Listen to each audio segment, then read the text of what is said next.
गोलंदाजीच्या मार्कवरती आपण पाहतोय गोलंदाज राज. काल दिवसभर ज्या गोलंदाजाचा बोलबाला राहिलाय असा राज आणि आजच्या दिवसाचा हुकमी एक्का हरीश त्याच्या विरोधामध्ये.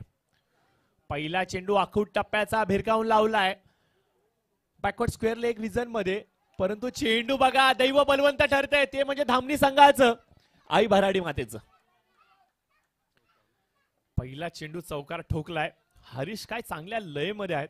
इनफॉर्म फलंदाज 4 धावांसाठी चौकार पहिल्या चेंडूवरती येतोय.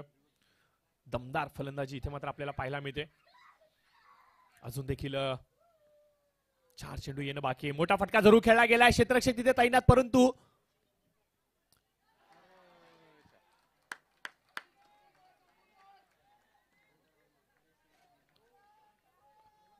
4 धावांसाठी हा मात्र इथे चौकार पाहायला मिळतोय.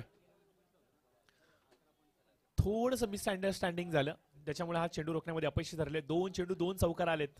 हरीश आपल्या क्रिकेटिंग करिअरच्या एक दर्जेदार फॉर्म मध्ये इथे परफॉर्म करतोय. हंगामाच्या सुरुवातीला पहिल्याच टुर्नामेंटच्या फायनल मध्ये देखील मोठा फटका. हवाई सफर गेंद चली तारामंडल में. It's a big hit sixer. Harish ज्या लय मध्ये होते त्याची लय थांबवणं आता सोपं नाहीये. ह्याची लगाम आता हातामधून सुटली आहे आणि लगाम सुटलेला घोडा कशा प्रकारे धावतो हे तुम्हाला माहिती आहे आणि हरीश तेच काहीच काम करते. 3 चेंडूचा खेळ समाप्त झालाय. 14 धावा धाव फलकावरती आपल्याला पाहायला मिळतात. पहिले 2 चेंडूंवरती 2 चौकार, 1 षटकार, कमालीची आतिषबाजी. अजून एक फुलटा चेंडू लॉफ जरूर केलाय क्षेत्ररक्षक चेंडूच्या खालती, परंतु चेंडू हातामधून निसटलाय. याला म्हणतात मानसिक दडपण. जेव्हा विरोधक आपल्या विरुद्ध तुटून पडतात ना त्यावेळेला एक मानसिकता असते, एक फिजिकल बॉडी लँग्वेज असते जी ढासळून पडते आणि तेच काहीच चित्र आपल्याला पाहायला मिळतंय टीम चिंतामणी 11 धामणीच्या माध्यमातून. 4 बॉलचा खेळ झालेला आहे. शेवटचा बॉल या षटकातला. ऑन साइडला खेळण्याचा प्रयत्न अलॉंग द कार्पेट. एक धाव कंप्लीट केली गेली आहे. दुसरीसाठी कॉल असणार आहे का हरीशचा. खराब क्षेत्ररक्षण, पुन्हा एकदा गचाळ क्षेत्ररक्षण. सातत्याने आपण पाहतोय खराब क्षेत्ररक्षण आपल्याला पाहायला मिळतंय. 2 रन जरूर मिळतात. या दोन्ही मात्र धावफलक थोडस वधारते. स्कोर मात्र जाऊन थांबतोय. Score 18 runs. 18 run on score card. 5 चेंडूंचं प्रतिषटक असणार आणि या प्रत्येक इनिंग मध्ये 10 चेंडू तुम्हाला खेळायला दिले जाणार आहेत. T10चा मुकाबला फायनलच्या माध्यमातून आपण जरूर पाहतोय.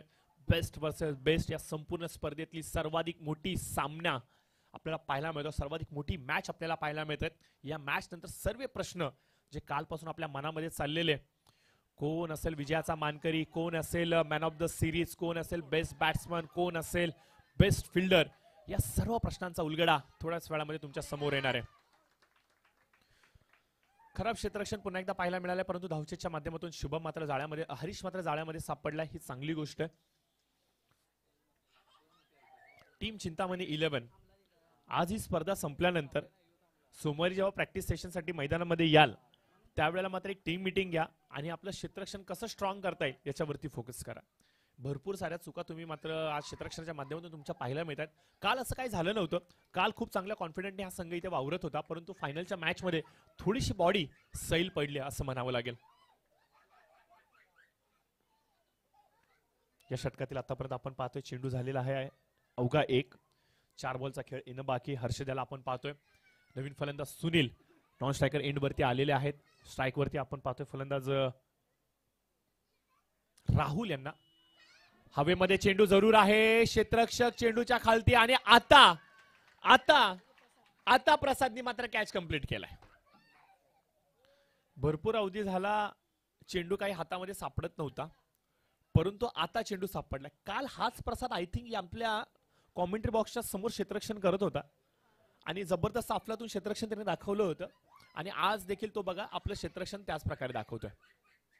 या संपूर्ण स्पर्धेमध्ये आपण पाहतो ज्यांच्या माध्यमातून मंडप डेकोरेटर्सची भूमिका निभावली गेली, अर्थात सचिन मंडप डेकोरेटर्स, आपलं देखील आम्ही मनपूर्वक आभार व्यक्त करतो. युट्यूबच्या माध्यमातून संपूर्ण टेलिकास्ट आज घर बसल्या प्रेक्षकांपर्यंत, ऑफिसमध्ये बसलेल्या प्रेक्षकांपर्यंत ज्यांच्या माध्यमातून पुरवलं गेलं, अर्थात अर्जुनजी कदम, करणजी कदम, सातारा स्पोर्ट्सचं मी मनपूर्वक आभार व्यक्त करतो.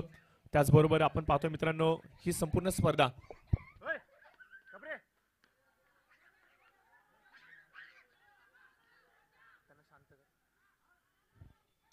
ही संपूर्ण स्पर्धा कव्हर करत असताना मात्र श्री गणेश स्पोर्ट्स माइंडेवाडी ज्यांनी प्रचंड अशी मेहनत घेतली, ईच अँड एव्हरीथिंग हे मैदानावरती पोहोचवलं गेलंय. मैदानाचं सुशोभीकरण असेल, विकेट असेल, खेळपट्टी असेल, त्याचबरोबर आपण पाहतो कॉम्बॉक्स असेल, व्यासपीठ असेल, ट्रॉफीज असेल, या सर्व ईच अँड एव्हरीथिंगची पूर्तता त्यांच्या माध्यमातून केली गेली. आणि या वर्षीच्या सुरुवातीची स्पर्धा यशस्वी ज्यांनी केली असे श्री गणेश स्पोर्ट्स माइंडेवाडी यांचं देखील आपण मनपूर्वक आभार व्यक्त केलं पाहिजे. त्याचबरोबर या संपूर्ण स्पर्धेमध्ये ज्या पंचांची भूमिका दर्शवली आणि कुठल्या प्रकारे चुकीचा निर्णय न देता या स्पर्धेला गालबोट लागून दिला नाही असे शिस्तबद्ध पंच अर्थात विनोद सर आणि त्यांच्याबरोबर त्यांचे सहकारी मित्र छोटू सिंग यांचा देखील आपण आभार व्यक्त करूया. त्याचबरोबर सूर्यकांत सर ज्यांची आम्हाला खूप चांगली साथ पहिल्या दिवशीपासून राहिली यांचा आपण आभार व्यक्त करूया. त्याचबरोबर गुणलेखन मित्र भरपूर सारे आम्हाला लाभले, त्या सर्व गुणलेखक मित्रांचा मी आभार व्यक्त करतो. आमचे सर्व पाठीराखी आणि संपूर्ण पाटण तालुका क्रिकेट असोसिएशन अंतर्गत येणाऱ्या सर्वांचा मी आभार व्यक्त करतो ज्यांनी आज या स्पर्धेला यशस्वी करण्यासाठी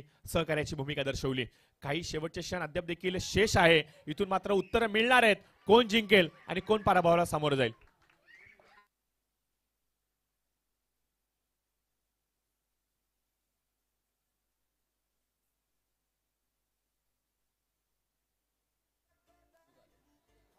कॅच कंप्लीट होतोय आणि याचबरोबर आपण पाहतोय षटकाचा देखील खेळ समाप्त होतोय. 2 षटकांच्या समाप्त स्कोर कार्ड वरती आपण पाहतोय धावसंख्या मात्र जाऊन थांबते 20च्या घरामध्ये.